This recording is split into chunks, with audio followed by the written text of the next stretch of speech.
La liturgia latina ci ripete in questi giorni.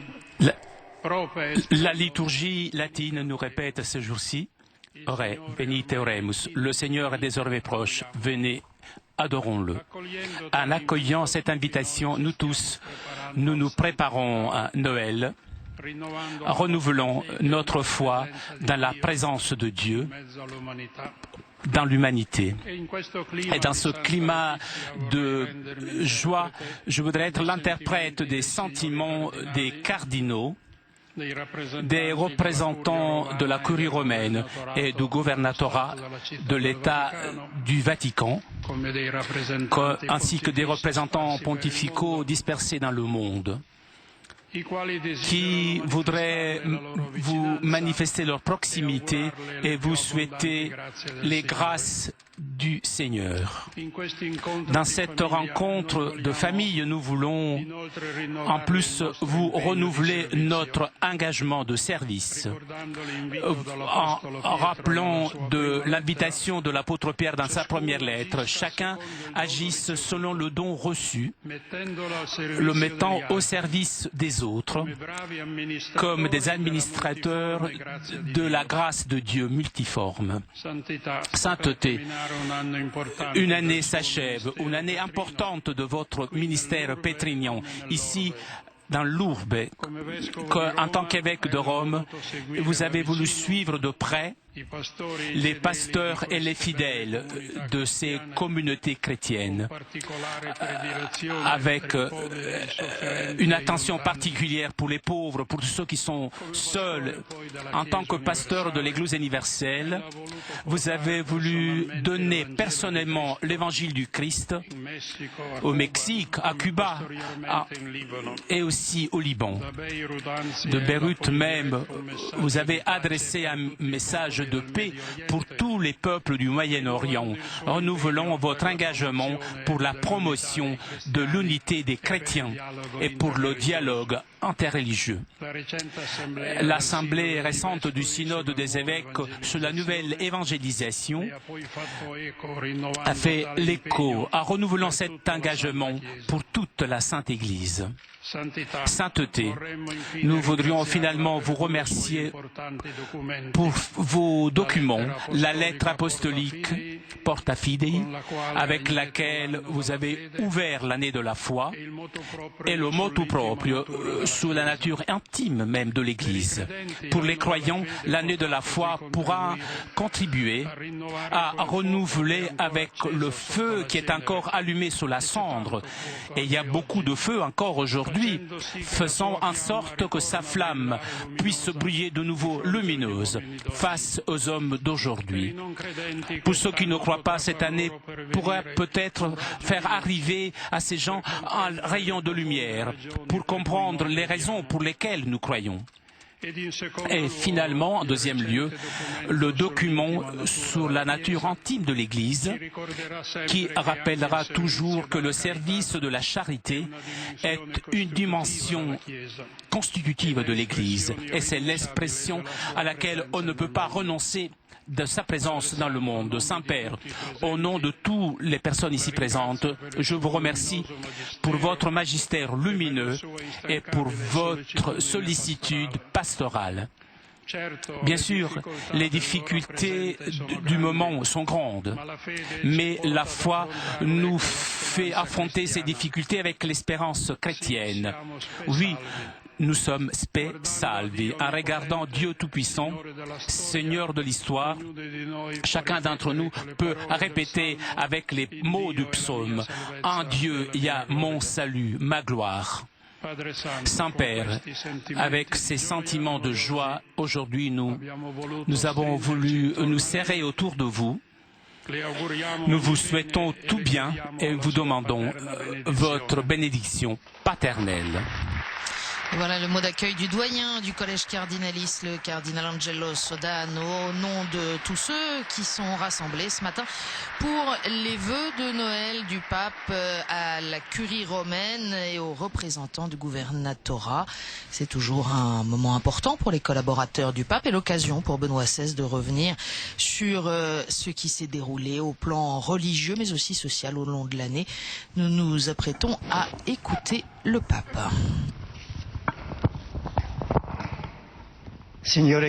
Messieurs les cardinaux, vénérés frères dans l'épiscopat et dans le sacerdoce, chers frères et sœurs, c'est avec grande joie que je vous rencontre aujourd'hui, chers membres du collège cardinaliste, représentants de la curie romaine et du gouvernorat, pour ce moment traditionnel avant Noël.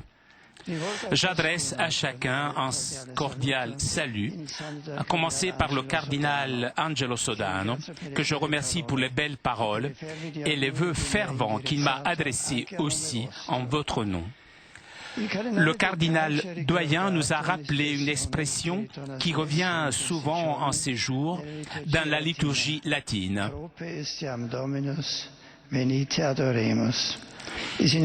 Désormais le Seigneur est proche, venez, adorons-le. Nous aussi, comme une unique famille, nous nous disposons à adorer dans la grotte de Bethléem cet enfant qui est Dieu lui-même, qui se fait proche jusqu'à devenir homme comme nous. Je vous rends volontiers vos souhaits et je vous remercie tous de grand cœur, y compris les représentants pontificaux dispersés à travers le monde, pour la collaboration généreuse et qualifiée que chacun de vous prête en mon ministère. Nous nous trouvons à la fin d'une année qui, de nouveau, dans l'Église et dans le monde, a été caractérisée par de multiples situations tourmentées, par de grandes questions et de défis, mais aussi par des signes d'espérance. Je mentionne seulement quelques moments saillants dans le domaine de la vie de l'Église et dans mon ministère pétrinien. Il y a eu avant tout les voyages au Mexique et à Cuba, rencontres inoubliables avec la force de la foi profondément enracinée dans le cœur des hommes et avec la joie pour la vie qui naît de la foi. Après l'arrivée au Mexique, je me rappelle que sur le bord de la longue route à parcourir, il y avait d'interminables foules de personnes qui saluaient, agitant des foulards et des drapeaux. Je me rappelle que durant le trajet vers Guanajuato, pittoresque capitale de l'État du même nom, il y avait des jeunes pieusement agenouillés au bord de la route pour recevoir la bénédiction du successeur de Pierre. Je me rappelle comment la grande liturgie auprès de la statue du Christ roi est devenue un acte rendant présent la royauté du Christ, sa paix, sa justice, sa vérité. Tout cela s'est déroulé avec en arrière-plan les problèmes d'un pays qui souffre de multiples formes de violence et des difficultés d'une dépendance économique. Ce sont des problèmes qui, certes, ne peuvent pas être résolus simplement par la religiosité, mais encore moins sans cette purification intérieure des cœurs qui vient de la force de la foi, de la rencontre avec Jésus-Christ. Il y eut ensuite l'expérience de Cuba, ici aussi au cours de grandes liturgies à travers des chants, des prières et les silences, la présence de celui à qui pendant longtemps on avait voulu refuser une place dans le pays et se rendait perceptible. La recherche dans ce pays d'une nouvelle organisation du rapport entre contrainte et liberté ne peut assurément pas réussir sans une référence à ces critères fondamentaux qui se sont manifestés à l'humanité dans la rencontre avec le Dieu de Jésus-Christ. Comme étape ultérieure de l'année qui touche à sa fin, je voudrais mentionner la grande fête de la famille à Milan, ainsi que ma visite au Liban avec la remise de l'exhortation apostolique post-synodale qui maintenant devra constituer dans la vie des églises et de la société au Moyen-Orient une orientation sur les difficiles chemins de l'unité et de la paix. Le dernier événement important de cette année qui s'achève a été le synode sur la nouvelle évangélisation qui était en même temps un commencement communautaire de l'année de la foi par laquelle nous commémorons l'ouverture du Concile Vatican II il y a 50 ans pour le comprendre et l'assimiler de nouveau dans une situation changeante. Avec toutes ces occasions, on a abordé des thèmes fondamentaux de notre moment de l'histoire. La famille à Milan, le service de la paix dans le monde et le dialogue interreligieux au Liban, ainsi que l'annonce à notre époque du message du Christ à ceux qui ne l'ont pas encore rencontré et aux nombreuses personnes qui le connaissent seulement de l'extérieur et qui, justement pour cela, ne le reconnaissent pas. Parmi ces grands thèmes, je voudrais réfléchir un peu plus en détail, surtout sur le thème de la famille et sur la nature du dialogue, pour ajouter ensuite encore une annotation brève sur le thème de la nouvelle évangélisation. La grande joie avec laquelle des familles provenant du monde entier se sont rencontrées à Milan a montré que malgré toutes les impressions inverses, la famille est forte et vivante, encore aujourd'hui. Cependant, la crise qui, particulièrement dans le monde occidental, la menace jusque dans ses fondements, est aussi incontestable. J'ai été frappé du fait qu'au synode, on a souligné à maintes reprises l'importance de la famille comme lieu authentique où se transmet les formes fondamentales du fait d'être une personne humaine. On les apprend en les vivant et aussi en les souffrant ensemble. Et ainsi, il apparaît avec évidence que la question de la famille n'est pas seulement celle d'une forme sociale déterminée, mais celle de la question de l'être humain lui-même, de la question de ce qu'est l'homme, l'être humain, et ce qu'il faut faire pour être de façon juste une personne humaine. Dans ce contexte, les défis sont complexes. Il y a avant tout la question de la capacité de l'homme de se lier ou de son manque de lien. L'être humain peut-il se lier pour toute une vie? Cela correspond à sa nature. N'est-il pas en opposition avec sa liberté et avec la dimension de son autoréalisation? L'être humain devient-il lui-même en demeurant autonome et en rentrant en contact avec l'autre uniquement par des relations qui peuvent interrompre à tout moment? Un lien pour toute la vie est-il en opposition avec la liberté? Le lien mérite-t-il aussi qu'on en souffre? Le refus de lien humain qui se répand toujours plus à cause d'une compréhension erronée de la liberté et de l'autoréalisation, comme aussi en raison de la fuite devant le support patient de la souffrance, signifie que l'homme demeure fermé sur lui-même et, en dernière analyse, conserve son propre moi pour lui-même et ne le dépasse pas vraiment. Mais c'est seulement dans le don de soi que l'être humain se réalise lui-même. Et c'est seulement en s'ouvrant à l'autre, aux autres enfants, à la famille. C'est seulement en se laissant modeler dans la souffrance qu'il découvre la dimension du fait d'être une personne humaine. Avec le refus de ce lien disparaissent aussi les figures fondamentales de l'existence humaine. Le père, la mère, l'enfant, des dimensions essentielles de l'expérience du fait d'être une personne humaine tombent. Le grand rabbin de France, Gilles Bernheim, dans un traité soigneusement documenté et profondément touchant, a montré que l'atteinte à l'authentique forme de la famille constituée d'un père, d'une mère et d'un enfant, une attente à laquelle nous nous trouvons exposés aujourd'hui, parvient en dimension encore plus profonde.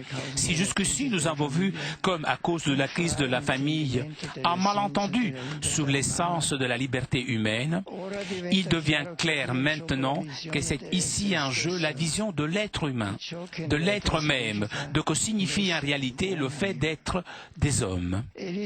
Il cite l'affirmation devenue célèbre de Simone de Beauvoir. On ne naît pas femme, on le devient. Dans ces paroles se trouve le fondement de ce qu'aujourd'hui, sous le mot gendé, est présenté comme une nouvelle philosophie de la sexualité. Le sexe, selon cette philosophie, n'est plus une donnée d'origine de la nature, une donnée que l'être humain doit accepter et remplir personnellement de sens. Mais c'est un rôle social dont on décide de maintenir autonome, alors que jusqu'ici c'était la société d'en décider. La profonde fausseté de cette théorie et de la révolution anthropologique qui est sous-jacente est évidente. L'être humain conteste d'avoir une nature préparée à l'avance de sa corporéité qui caractérise son être de personne. Il nie sa nature et décide qu'elle ne lui est pas donnée comme un fait préparé à l'avance, mais que c'est lui-même qui l'a créée. Selon le récit biblique de la création, il appartient à l'essence de la créature humaine d'avoir été créée par Dieu comme homme et comme femme. Cette dualité est essentielle pour le fait d'être une personne humaine telle que Dieu l'a donnée. Justement, cette dualité, comme donnée de départ, est contestée. Ce qui se lit dans le récit de la création n'est plus valable. Homme et femme, il les créa. Non. Maintenant, ce qui vaut, ce n'est pas lui qui les a créés, hommes et femmes, mais c'est la société qui l'a déterminé jusqu'ici. Et maintenant, c'est nous-mêmes qui décidons de cela. Hommes et femmes n'existent plus comme réalité de la création, comme nature de l'être humain. Celui-ci conteste sa propre nature. Il est désormais seulement esprit et volonté. La manipulation de la nature qu'aujourd'hui nous déplorons pour ce qui concerne l'environnement devient ici le choix fondamental de l'homme à l'égard de lui-même. L'être humain désormais existe seulement dans l'abstrait qui ensuite, de façon autonome, choisit par soi quelque chose comme sa nature. L'homme et la femme sont contestés dans leur exigence qui provient de la création, étant des formes complémentaires de la personne humaine. Cependant, si la dualité homme et femme n'existe pas comme donnée de la création, alors la famille n'existe non plus comme réalité établie à l'avance par la création. Mais en ce cas aussi, l'enfant a perdu la place qui lui revenait jusqu'à maintenant et la dignité particulière qui lui est propre. Bernheim montre comment, de ce jet juridique indépendant en soi, il devient maintenant nécessairement un objet auquel on a droit et comme objet d'un droit, on peut se procurer. Là où la liberté du faire devient la liberté de se faire soi-même, on parvient nécessairement à nier le Créateur lui-même et enfin par là l'homme même comme créature de Dieu, comme image de Dieu et dégradé dans l'essence de son être. Dans la lutte pour la famille, l'être humain lui-même est un jeu. Et il devient évident que là où Dieu est nié, la dignité de l'être humain se dissout aussi. Celui qui défend Dieu défend l'être humain. Avec cela, je voudrais aborder le deuxième grand thème qui, depuis l'assise jusqu'au synode sur la nouvelle évangélisation, a traversé toute l'année qui touche à son terme, c'est-à-dire la question du dialogue et de l'annonce. Parlons d'abord du dialogue. Pour l'Église de notre temps, je vois surtout trois domaines de dialogue dans lesquels elle doit être présentée dans la lutte pour la personne humaine et pour ce que signifie être une personne humaine. Le dialogue avec les États, le dialogue avec la société, qui inclut le dialogue avec les cultures et la science, et enfin, le dialogue avec les religions. Dans tous ces dialogues, l'Église parle à partir de la lumière qui lui offre la foi. Toutefois, elle incarne en même temps la mémoire de l'humanité qui, depuis les origines et à travers les temps, est la mémoire des expériences et des souffrances de l'humanité dans laquelle l'Église a appris ce que signifie être humain. Et en expérimentant la limite et la grandeur, les possibilités et les limitations. La culture de l'humain dont elle se fait la garante est née et s'est développée à partir de la rencontre entre la révélation de Dieu et l'existence humaine. L'Église représente la mémoire de l'humain face à une civilisation de l'oubli qui désormais connaît seulement elle-même et son propre critère de mesure. Mais de même qu'une personne sans mémoire a perdu sa propre identité, de même une humanité sans mémoire perdrait sa propre identité. Ce qui a été montré à l'Église dans la rencontre, la révélation et l'expérience humaine va certes au-delà du domaine de la raison, mais ne constitue pas un monde particulier qui serait sans aucun intérêt pour le non-croyant.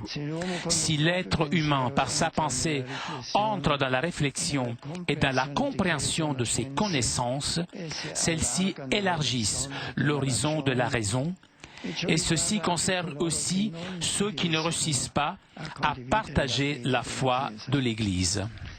Dans le dialogue avec l'État et avec la société, l'Église n'a certainement pas de solutions toutes faites à chaque question. Avec les autres forces sociales, elle luttera en faveur des réponses qui correspondent le plus à la juste mesure de l'être humain. Elle doit défendre avec la plus grande clarté ce qu'elle a identifié comme valeurs fondamentales, constitutives et non négociables de l'existence humaine.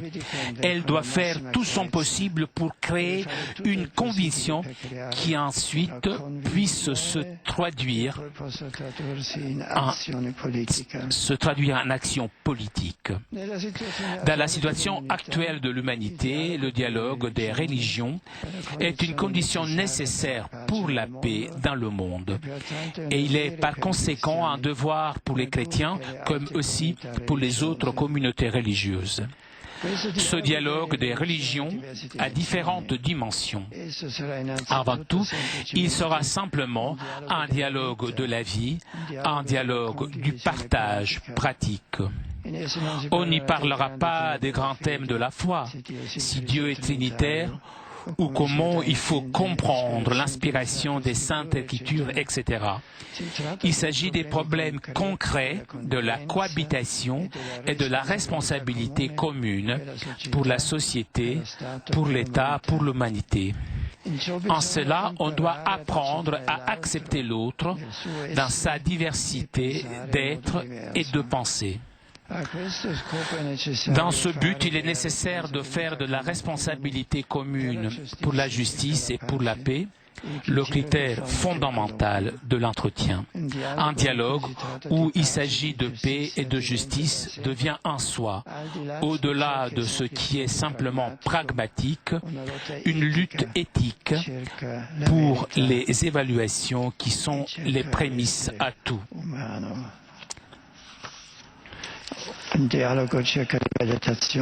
Ainsi, simplement pragmatique dans un premier temps, un dialogue pragmatique dans un premier temps devient aussi une lutte pour le juste mode d'être personne humaine. Même si les choix fondamentaux ne sont pas comme tels en discussion, les efforts autour d'une question concrète deviennent un processus où, par l'écoute de l'autre, les deux parties peuvent trouver purification et enrichissement. Ainsi, ces efforts peuvent aussi avoir le sens de pas commun vers l'unique vérité, sans que les choix fondamentaux soient changés. Si les deux parties partent d'une herméneutique de justice et de paix, la différence de fond ne disparaîtra pas, mais entre elles grandira plutôt une proximité plus profonde. Pour l'essence du dialogue interreligieux, deux règles sont aujourd'hui généralement considérées comme fondamentales. Premier, le dialogue ne vise pas la conversion, mais bien la compréhension. Et cela, il se distingue de l'évangélisation de la mission. Deuxième, conformément à cela dans ce dialogue, les deux parties restent consciemment dans leur identité, qu'elles ne mettent pas en question dans le dialogue, ni pour elles-mêmes, ni pour les autres. Ces règles sont justes. Mais je pense que sur cette forme, elles sont formulées trop superficiellement. Oui, le dialogue ne devise pas la conversion, mais une meilleure compréhension réciproque. C'est juste. Cependant, la recherche de connaissance et de compréhension veut toujours être aussi un rapprochement de la vérité. Ainsi, les deux parties, en s'approchant pas à pas de la vérité, avancent et sont en marche vers un plus grand partage fondé sur l'unité de la vérité.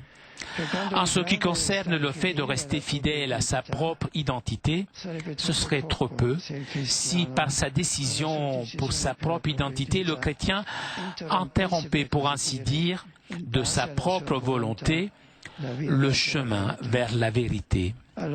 Son être chrétien deviendrait alors quelque chose d'arbitraire, un choix simplement factuel. Alors, évidemment, il ne prendrait pas en compte que dans la religion, on touche à la vérité. À ce sujet, je dirais que le chrétien a la grande confiance fondamentale, ou mieux, la grande certitude fondamentale de pouvoir tranquillement prendre le large dans la vaste mer de la vérité, sans avoir à craindre pour son identité de chrétien. Certes, ce n'est pas nous qui possédons la vérité, mais c'est elle qui nous possède. Le Christ, qui est la vérité, nous a pris par la main. Et sur le chemin de notre recherche passionnée de connaissances, nous savons que sa main nous tient fermement. Le fait d'être intérieurement soutenu par la main du Christ nous rend libres et en même temps assurés. Libres. Si nous sommes soutenus par lui, nous pouvons ouvertement et sans peur entrer dans tout dialogue. Assurés, nous le sommes car le Christ ne nous abandonne pas si nous nous détachons pas de lui. Unis à lui, nous sommes dans la lumière de la vérité. Enfin, il est juste qu'il y ait aussi une brève annotation sur l'annonce, sur l'évangélisation dont, en effet, suite aux propositions des pères synodaux, parlera largement le document post-synodal. Je trouve que les éléments essentiels du processus d'évangélisation apparaissent de manière très éloquente dans le récit de Saint Jean, sous la vocation de deux disciples de Baptiste qui deviennent disciples du Christ. Il y a d'abord le simple acte de l'annonce. Jean-Baptiste indique Jésus et il dit « Voici l'agneau de Dieu ». Un peu plus loin, l'évangéliste raconte un événement similaire. Cette fois-ci, c'est André qui dit à son frère Simon « Nous avons trouvé le Messie ». L'élément premier et fondamental est la simple annonce, il kérigma, qui tire sa force de la conviction intérieure de celui qui annonce. Dans le récit des deux disciples vient ensuite l'écoute, la marche à la suite de Jésus, une suite qui n'est pas encore une séquelle, mais plutôt une sainte curiosité, un mouvement de recherche. Les deux personnes sont en effet à la recherche, des personnes qui, au-delà du quotidien, vivent dans l'attente de Dieu, dans l'attente, car il est là et il se montrera ensuite. Touchés par l'annonce, leur recherche devient concrète. Ils veulent mieux connaître celui que le Baptiste a qualifié l'agneau de Dieu. Le troisième acte commence ensuite par le fait que Jésus se retourne, regarde les deux disciples et leur demande « Que cherchez-vous » La réponse des deux est à nouveau une demande qui indique l'ouverture de leur attente, leur disponibilité à faire de nouveaux pas. Ils demandent « Rabbi, où demeures-tu » La réponse de Jésus « Venez et vous verrez » est une invitation à l'accompagner et en marchant avec lui à devenir des personnes qui voient. La parole de l'annonce devient efficace là où existe dans l'homme la disponibilité docile pour s'approcher de Dieu, là où l'homme est intérieurement en recherche et ainsi en marche vers le Seigneur. Alors, l'attention de Jésus pour lui touche son cœur et l'impact de l'annonce suscite ensuite la sainte curiosité de connaître Jésus de plus près. Ce fait d'aller avec lui conduit au lieu où Jésus habite, dans la communauté de l'Église qui est son corps. Cela signifie entrer dans la communion itinérante des catéchumènes, qui est une communion d'approfondissement et en même temps de vie, dans laquelle le fait de marcher avec Jésus nous fait devenir des personnes qui voient. Venez et vous verrez. Ces paroles que Jésus adresse aux deux disciples en recherche, il les adresse aussi aux personnes d'aujourd'hui qui sont en recherche. Au terme de cette année, nous voulons prier le Seigneur afin que l'Église, malgré ses pauvretés, devienne toujours plus identifiable comme sa demeure. Nous le prions pour que, dans la marche vers sa maison, il nous rende aussi toujours plus voyants, afin que nous puissions dire toujours mieux et de manière toujours plus convaincante, nous avons trouvé celui que le monde entier attend, Jésus-Christ, vrai Fils de Dieu et vrai homme. Dans cet esprit, je vous souhaite de tout cœur à tous un saint Noël et une heureuse nouvelle année. Merci. Oui, comme depuis le début de son pontificat, discours très fort du pape Benoît XVI à l'instant à l'occasion de ses vœux de Noël à ses collaborateurs de la curie romaine et de l'État du Vatican.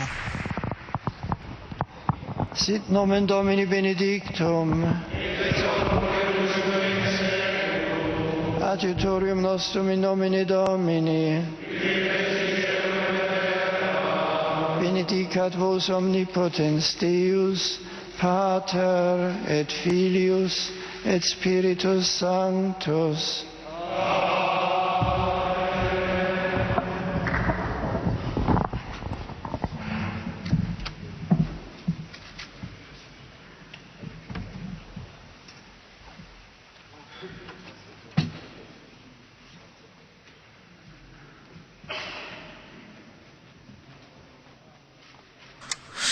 Discours très dense donc du pape qui est revenu, comme le veut l'exercice, sur les temps forts de cette année écoulée, évoquant son voyage au Mexique et à Cuba, la grande fête de la famille à Milan, sa visite au Liban et puis bien sûr le synode pour la nouvelle évangélisation et l'ouverture de l'année de la foi à l'occasion de l'anniversaire du Concile Vatican II. Le pape a souhaité développer particulièrement la question de la famille. Ça intéressera tout spécialement bien sûr le public français par les temps qui courent. La famille est forte et vivante encore aujourd'hui. Cependant, la crise qui, particulièrement dans le monde occidental, la menace jusque dans ses fondements est tout aussi incontestable. Et le pape a développé sa pensée. C'est la question de l'être humain qui est en jeu, pas seulement celle d'une forme sociale déterminée. Il déplore le refus du lien humain avec lequel disparaissent aussi les figures fondamentales de l'existence humaine, le père, la mère, l'enfant. Et le pape, vous l'avez entendu, s'est largement appuyé, alors qu'il est salué ici par le cardinal Paul Poupart, figure française de la curie romaine. Le pape s'est particulièrement appuyé sur le document soigneusement documenté et profondément touchant, a-t-il dit, élaboré par le grand rabbin de France, Gilles Bernheim. Un document publié en octobre dernier. Si vous ne l'avez pas lu, je vous le recommande. Il est disponible sur Internet. Le rabbin Bernheim a bien montré, souligne le pape, qu'ici est en jeu la vision de l'être humain même. Il a pointé la fausseté des théories du gender et redit comment l'essai du grand rabbin souligne que l'enfant devient maintenant nécessairement un objet, si l'on va au bout de cette logique, objet auquel on a droit, et que comme objet d'un droit, on peut se procurer. Dans la lutte pour la famille, c'est l'être humain qui est en jeu. Il devient aussi évident, ajoute le pape, que là où Dieu est nié, la dignité de l'être humain se dissout aussi.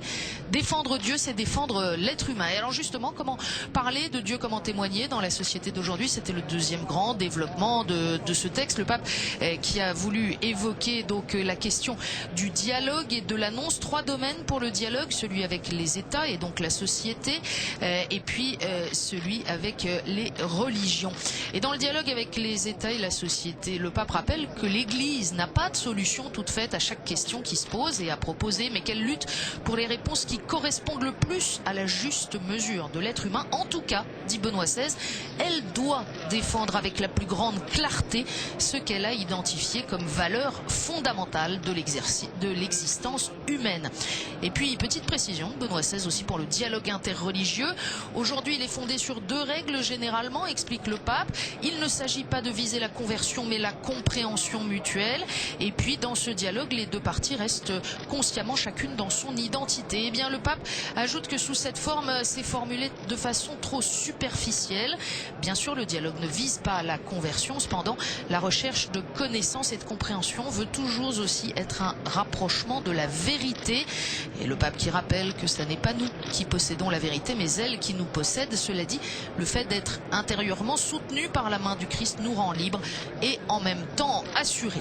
Voilà, et puis vous avez entendu cette invocation, le pape qui invite à la fin de ce texte ses collaborateurs de la curie à prier le Seigneur pour que l'Église, malgré ses pauvretés, devienne toujours plus identifiable comme sa demeure. Prière à laquelle, sans doute, il ne verra pas d'inconvénient à ce que les foules les plus larges joignent les leurs. Merci à tous ceux qui nous ont permis de vivre en direct ce rendez-vous traditionnel des vœux de Noël du pape à la curie romaine. Merci en particulier à Flavio Esposito pour ses traductions et puis à Raphaël Goudnov et toute l'équipe de diffusion. Merci à vous de votre fidélité. À très bientôt. Bonne journée.